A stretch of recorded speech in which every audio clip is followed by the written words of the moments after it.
Excelente pergunta. Glândula, o que seria o processo alveolar? Alveolar seria todo esse processo aqui, ó. Esse é o alvéolo, tá vendo? Esse aqui é o alvéolo.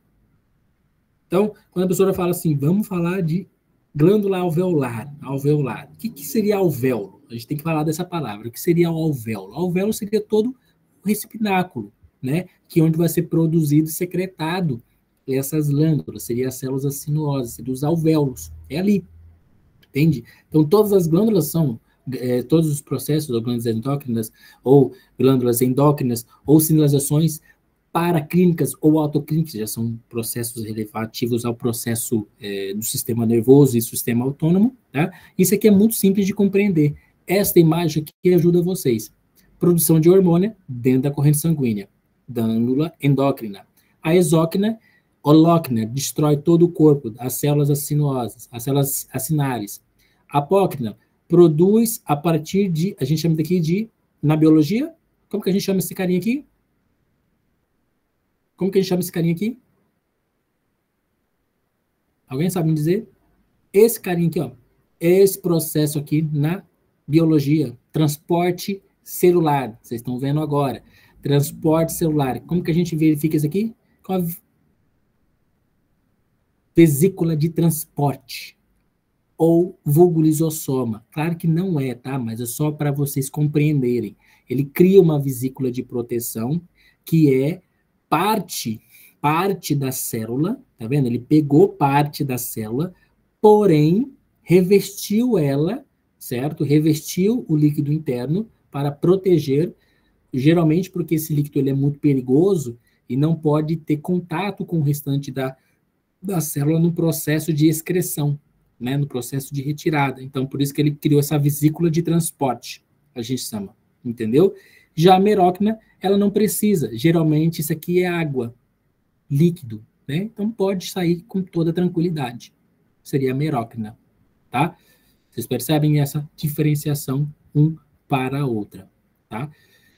Bom, de forma rápida, para a gente não perder o time, na glândula multicelulares, classificação multicelular das glândulas, nós temos tubular simples, um tubo simples, tubo excretor e células acinosas, acinares, certo? Simples.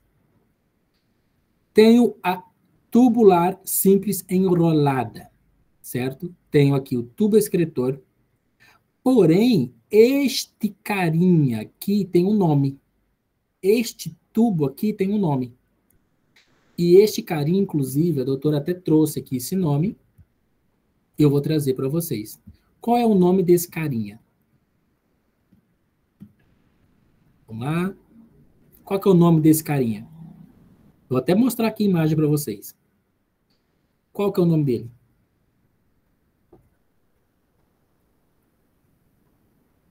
Voltando. O nome disso daqui. Deste tubo aqui. Como que é o nome deste tubo aqui? Alguém consegue me dizer? Mas a parte desse acião, acião? Tá aí? Não estou conseguindo ler direito. Não, o acino, que é onde estão as células acinares, é o final, é onde é produzido todo o que será secretado. Esse tubo aqui é chamado de duto intercalado. Intercalado. Aqui não se produz substância a ser secretada, certo? Ela é só um caminho, né, que vai ser percorrido para ser secretado. Por que que existe esse caminho? Porque quando eles não querem que tenha o meio externo, tenha contato direto com a glândula. Provavelmente porque onde essa glândula está presente, ela está presente em lugares que são muito perigosos para a saúde da glândula. Por exemplo, a pele. Esse tubo aqui tem contato direto com a parte externa da pele, que é o tubo, que é a nossa glândula sudorípara. Então, aqui pode vir um monte de bactérias, vírus. Então, esse tubo, que a gente chama, que é o ducto intercalado, ele foi criado na natureza para que limitasse a entrada de patógenos para dentro da glândula sudorípara. Entende? Para proteger a glândula. Porque aqui você percebe que tem contato direto. Tudo que está aqui dentro entra em contato direto, teoricamente de forma indireta, com a própria glândula e as células acinosas, certo? Que é a sinares. E isso aqui a gente está presente no intestino grosso, ou seja, é um outro processo mais controlado, né? Evita menos patógeno, menos perigoso, né? E como aqui é tão perigoso, que está na pele, está na frente, está tudo acontecendo. Então ela precisa fazer essa proteção. E essa proteção nada mais é que ele apenas fez esse contorno enrolado, como o mesmo nome diz, para proteger exatamente o quê? O acino, que é onde é produzido esse processo. E esse processo da glândula, que é essa glândula tubular-sinuosa, seria uma glândula merócrina, porque ela só vai produzir um líquido bem lisinho, certo? Somente o líquido, que seria o suor. A tubo simples ramificada, ela está no estômago, então tem acesso direto, não o ducto, né, como a gente viu aqui, o ductor intercalato, ele não é enrolado, então todas essas aqui estão na parte interna do corpo. A única que está na parte externa, secretando para fora, é a tubular simples enrolada, que é a glândula sudorípara. Então, a própria morfofisiologia da glândula te explica aonde ela está. Entende? Aonde ela está. E a tubular simples ramificada está no estômago, ramificada porque é um ramo, como se fosse um ramo, certo? Nós temos aqui o ducto excretor, certo? Só que o interessante é que neste ducto excretor, a região aonde está o nosso ductor intercalato, né? Intercalato seria muito pequena. Muito pequena. Entende? Por quê? Porque elas estão internamente. Então, estão no estômago, aqui está na uretra, aqui está no estômago novamente, porém, pele, glândula sebácea. Essa safadinha aqui, ó, ela tem contato direto com o meio externo. E é por esse motivo que a glândula sebácea da pele sempre inflama e causa aquelas espinhas enormes na pele. Tá aqui a explicação. Entende? E também outras explicações, é claro, né, de secreções também, inclusive até o próprio sistema imunológico do seu corpo, também outras tângeres relacionadas à própria produção de hormônio, que são as glândulas endócrinas, mas é um outro processo, não entra em tângere nesse contexto. E já as outras glândulas tubulares compostas são, teoricamente, por que compostas? Por que a gente chama de compostas? Porque são vários tubos que estão compostos a um único duto excretor, que a gente pode chamar de glândulas submucosas de Brugner, que estão no duodeno, que vão ajudar a produzir bile, que vão excretar também esse processo e também aumentar também a secreção também de mucosas para dentro do intestino delgado, que vai fazer esse processo de também aumento também de digestão e depois no intestino grosso de absorção total de todos os líquidos e tentar tirar o máximo possível para poder defecar apenas o material sem nenhum tipo de proteína, apenas o material e o resto. E a diarreia seria algum tipo de inflamação ou infecção dentro do intestino, pode acontecer tanto no duodeno quanto no intestino delgado. E quando chega no grosso, ele não consegue fazer a absorção e passa direto, como se nem tivesse intestino grosso.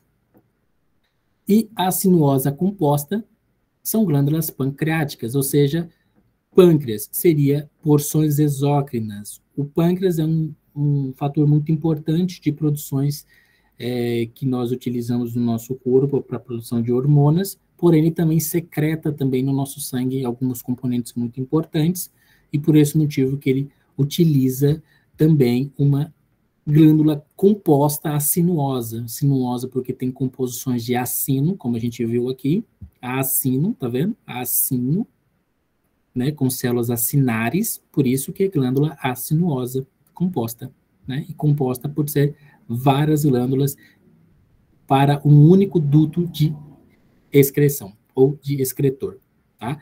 E a tuboacinuosa composta, assim como a tubular enrolada simples vai produzir também um líquido muito, muito simples, que é derivado à água. A única diferença é que esse carinha vai produzir um líquido somente um tipo, que é o suor, lisinho, bonitinho, transparente.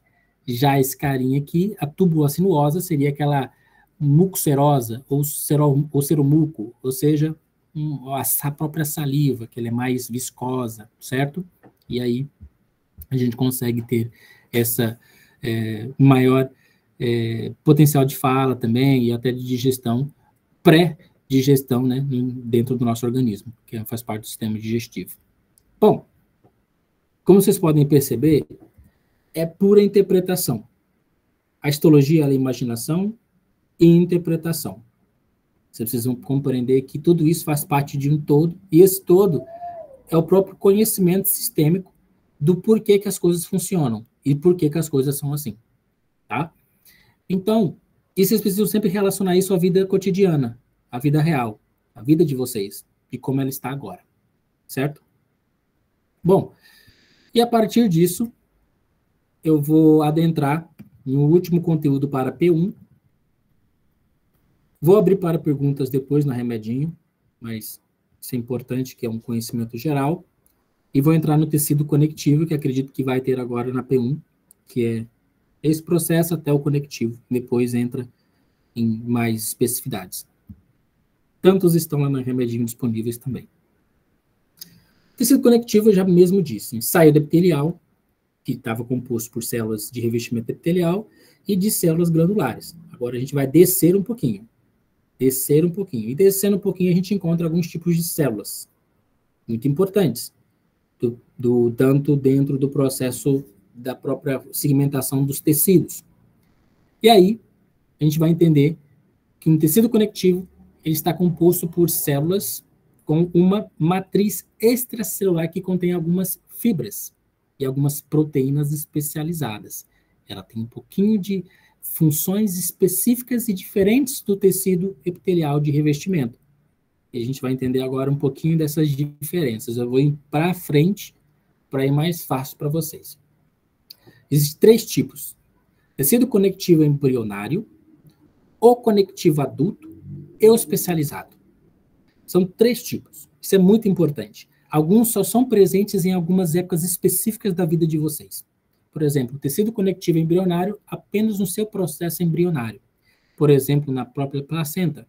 Ou em alguns outros tecidos específicos que somente são encontrados em momentos e épocas específicas da sua vida.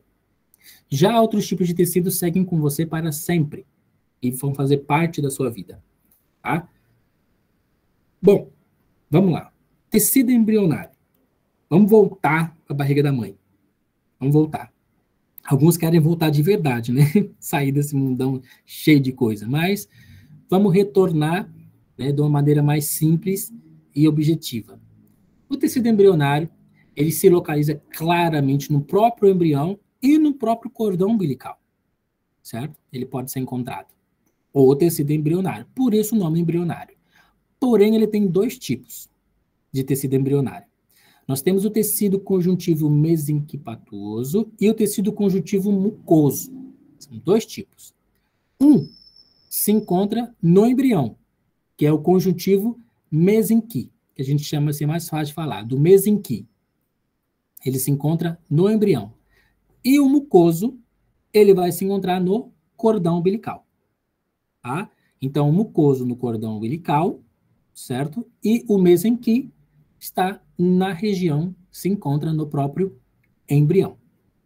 Para a gente conseguir especificar melhor, o que seria o próprio tecido mucoso, que está no cordão umbilical? Ele é visto particularmente desta forma, certo? Aqui você consegue ver a presença de tecidos vasculares, por exemplo, células vasculares, e todo esse tecido que você verifica aqui é um tecido mucoide, ou seja, como se fosse um muco, tá vendo? Ó? Um muco, e dentro do muco você consegue ver a presença de tecidos sanguíneos, né? Veias, vásculos sanguíneos, certo? Como você consegue verificar aqui. Percebe? Então, ele é muito delicado e muito simples. Por isso que ele é chamado de tecido mucoide, porque ele tem que dar, ele não pode fazer pressão sobre a abertura, ou foramen, ou septa, do tecido vascular, certo? Ele tem que ser muito, mas muito elástico, como se fosse uma gelatina. Por isso que ele está presente no tecido do cordão umbilical, como o tecido mucoide, né? Ou seja, ele pode enrolar o cordão umbilical, que ainda assim continua passando todos os nutrientes que o embrião precisa. Por quê? Porque ele tem essa capacidade elástica por ser um próprio mucoide.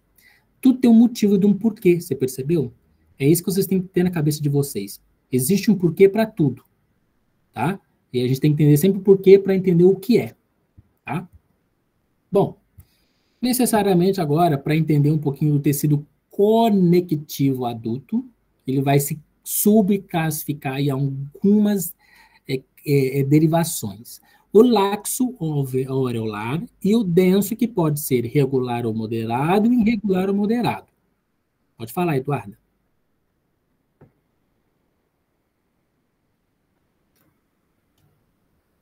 Perdão, foi sem querer. Tudo bem.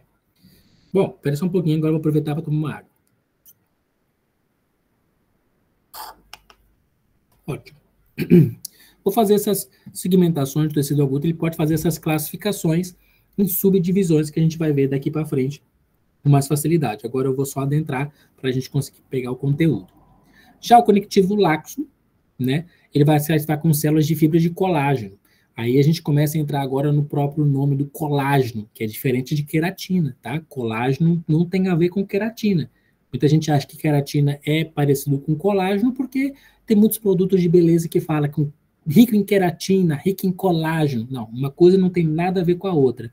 O colágeno, ele vai dar a elasticidade que o organismo precisa, né, para poder ser mais flexível. Por exemplo, as próprias fibras de colágeno têm que ser fibras mais, como que eu posso dizer, elásticas, né? Nossa, eu não sei falar esse nome, não. Luluxo, não, eu não vou dizer isso aí, mas enfim. O que você perguntou? Pode perguntar. É um nome difícil, hein?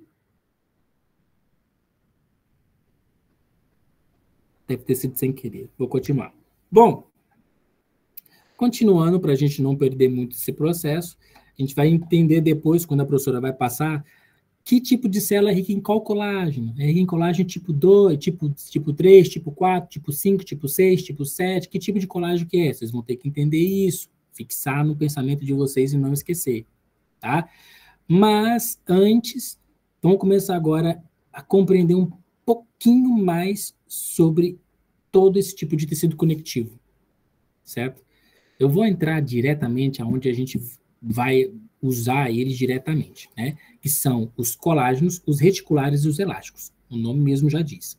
Já vou direto neles, que é onde a professora vai mais focar. Eu não vou entrar muito em detalhes em outras circunstâncias, porque nessa pergunta são muitos conteúdos, ela vai focar mais necessariamente nessas fibras, né, no própria classificação epitelial, classificação glandular e técnicas histológicas, tá? Bom, aqui que a gente consegue ver, no tecido conectivo nós temos a presença de vários componentes. Na biologia a gente estuda o citoesqueleto, que ele ajuda toda a célula a ficar no lugarzinho um do lado do outro. E no nosso corpo, na histologia, seria o tecido conjuntivo, onde nós temos a presença de várias fibras, tanto elas elásticas, de colágeno, adipocitas, que são fibras adiposas, fibras, ou seja, tecido sanguíneo um do lado do outro, seria um espaço onde todo mundo é amigo, diferente do tecido de revestimento epitelial, que é o cara mais esquecido, um cara mais quietinho na dele, todo mundo só na sua. Já o tecido conjuntivo, eles são vários tecidos um perto do outro, que podem fazer parte dele ósseo, fazer parte dele o adiposo, até inclusive algumas fibras relacionadas, inclusive em alguns casos, né, mas não entra aqui a muscular, também pode entrar também, por exemplo, o sistema imunológico, que adentra também, inclusive, em alguns pontos, os macitos e os neutróficos, certo? Bom, falando agora de fibra de colágeno. que necessariamente a professora vai sempre perguntar que tipo de colágeno vai ter. Colágeno tipo 1, tipo 2, tipo 3, tipo 4, vocês já ouviram muito essa professora falar. E aí isso aqui começa agora a brincadeira de vocês. Tá? Nas fibras de colágeno, tecido conectivo, TC, tecido conectivo, elas são mais frequentes. Justamente porque o colágeno precisa ser elástico, certo? Tem que ter muita coisa, elasticidade, tem que ser muito importante, certo? E também resistência, ou seja, flexibilidade e resistência são muito importantes. E elas são importantes por quê? E onde elas são vistas? No colágeno. Por isso que as mulheres e homens também usam cremes com colágeno. Por quê? Porque vão ajudar o seu tecido conectivo, certo? O seu tecido conectivo a ter mais o que? Elasticidade, flexibilidade e resistência. Então, você está ajudando as suas fibras de colágeno. Porém, para cada tipo de pele, tem um tipo de colágeno, certo? Específico que você vai utilizar. Né? E é claro que não é aqui que eu vou te ensinar, porque é um dermatologista que vai ensinar. Mas eu vou dizer que cada um tem um tipo de colágeno importante e a partir de um exame que você vai verificar que tipo de colágeno está faltando na sua pele. Tá? Por isso a importância de um dermatologista. E nisso a gente consegue entender que existe mais de 20 tipos de colágeno. Calma, vocês não precisam memorizar os 20, mas alguns são muito importantes, como, por exemplo, o colágeno tipo 1, o 2 e o 3. São muito importantes e vão fazer parte da carreira de vocês na histologia, porque é o que são mais abundantes em todo o tecido, certo? O colágeno tipo 1 é o que mais aparece. Ele tanto está na pele, quanto nos vasos sanguíneos, nos tendões, nos ossos, ou seja, então o colágeno tipo 1 está na galera geral, é aquele cara amigo de todo mundo. Eu costumo dizer que o colágeno tipo 1 é o vereador. Ele é amigo de todo mundo, tá ali com todo mundo, é parceiro, é tudo. É o colágeno tipo 1. Porém, o colágeno tipo 2, ele está só no cartílago. Para que serve o cartílago? Para que existe o... Ah, mas eu vou estudar depois o cartílago hialino, depois vocês vão estudar mais para frente, um pouco mais específico. Começar agora, está adiantado, mas não vai cair nessa P1, então fiquem mais tranquilos. E no colágeno tipo 2, ele está mais presente no cartílago, porque é onde eu tenho mais necessidade de ter absorções ou relações com o próprio tecido ósseo, relações com o tecido adiposo, então eu vou ter mais presença de colágeno tipo 2. E o colágeno tipo 3, ele sempre está junto com o colágeno tipo 1. Eu costumo dizer que ele é aquele assessor puxa-saco do vereador. É aquele cara que se você fala que o vereador do cara é corrupto, ou aparece o colágeno tipo 3 e fala, mentira, mentira que você está falando mal do meu vereador. É o colágeno tipo 3. Ele é puxa-saco do colágeno tipo 1. Então está sempre junto ao colágeno tipo 1, certo? E aí você tem, por exemplo, como eu falei, é a trindade dos colágenos, tipo 1, tipo 2, tipo 3, são clássicos, que representam de 80% a 90% de todo o colágeno que tem do nosso corpo. Os outros 17 são específicos, né? Então, não vão adentrar especificamente algumas convenções. E a partir disso, eles utilizam técnicas de coloração para conseguir verificar a presença de colágenos, ver que tipo de técnica eu consigo verificar. Isso aqui é mais específico relacionado à parte técnica histológica, tá? Bom, eita, passei rápido demais. Deixa eu vir aqui, tá melhor. E aí, para a gente entender o que é importante saber de colágeno, ele está presente para fortalecer e para trazer elasticidade. Porém, se necessário, rígido, certo? Ou seja, ele vai trazer rigidez, elasticidade e fortalecimento ao tecido conectivo. Esse é o colágeno. Se a pessoa perguntar, para que servem as fibras de colágeno?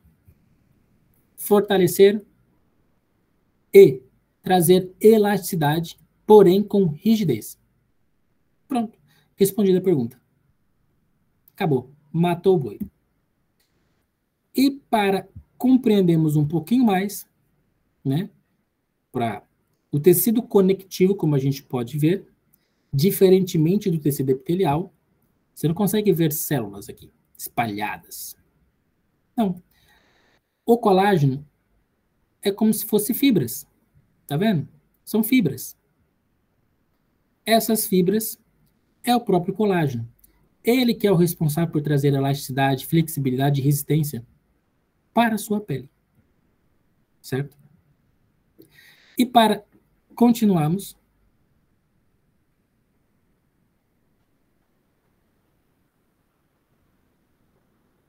Olha aí, ó. O Rafael Baroni deixou o Insta dele aí para a gente assistir ele depois. Muito bom, vai abrir vaga para musicoterapia.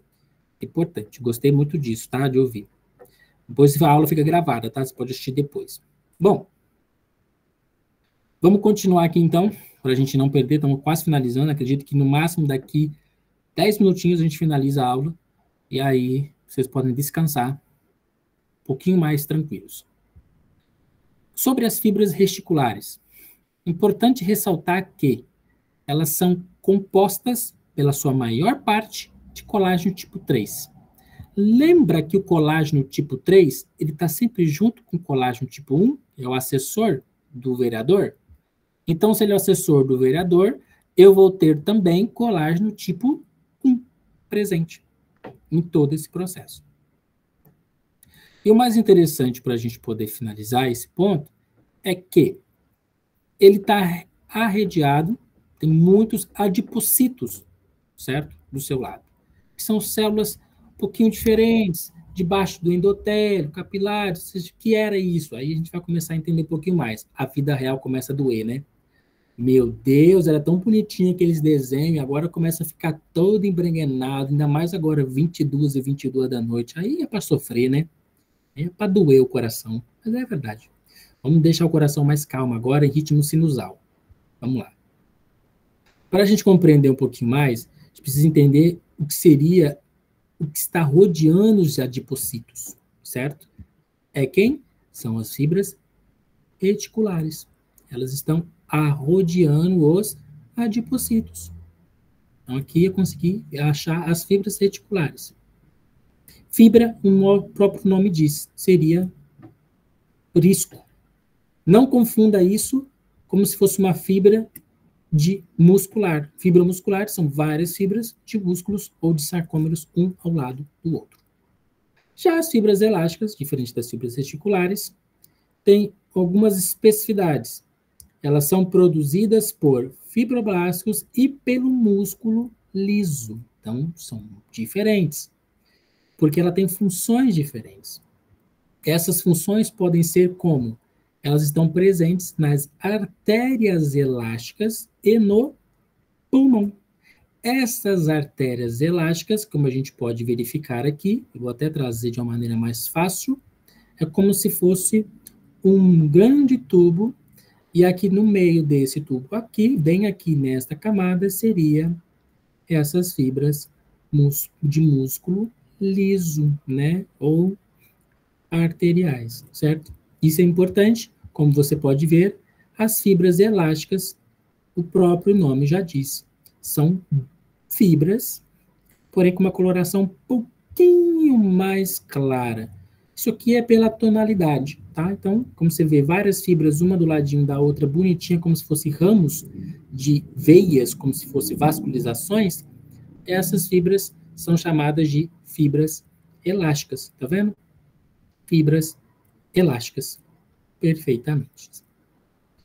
Bom, já nesse processo, para a gente findar, nós temos a matriz amorfa. Isso aqui a professora pede, que são os espaços que as fibras ocupam entre si, né? O espaço que é ocupado entre as fibras, águas e diferentes tipos de proteína.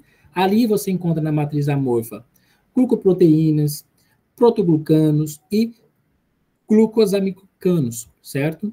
Você vai encontrar outros tipos de proteínas, gluco, que seria de glucose, proteínas que geram energia, né? E proteínas relacionadas também a adipocitos ou de liberação de linfócitos no próprio sangue, que ajuda no processo imunológico do nosso sangue.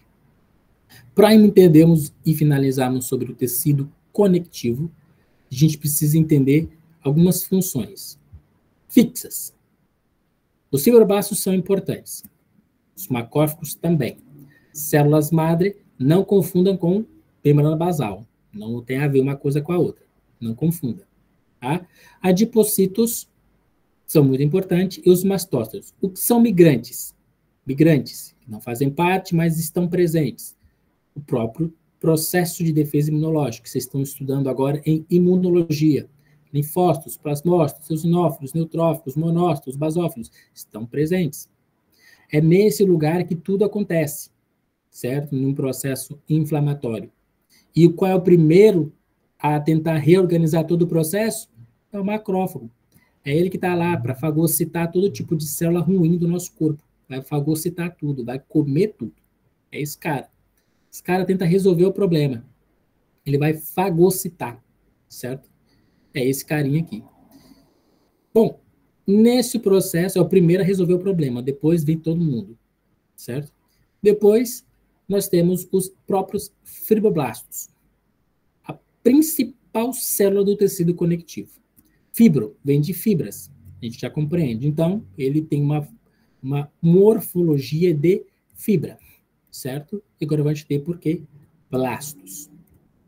Bom, entendendo isso, o que a gente vai agora alongar? Vamos entrar aqui numa célula mais específica e trazer um fibroblasto mais interessante. Atenção, que vem com o pedacinho. Aqui é interessante. A gente consegue ver a presença. Como que você consegue verificar? O que seria o fibroblastos? 1, 2, 3, 4, 5. Tudo isso. Que é 6. Qual que é? Respostas. Enquanto eu tomo água.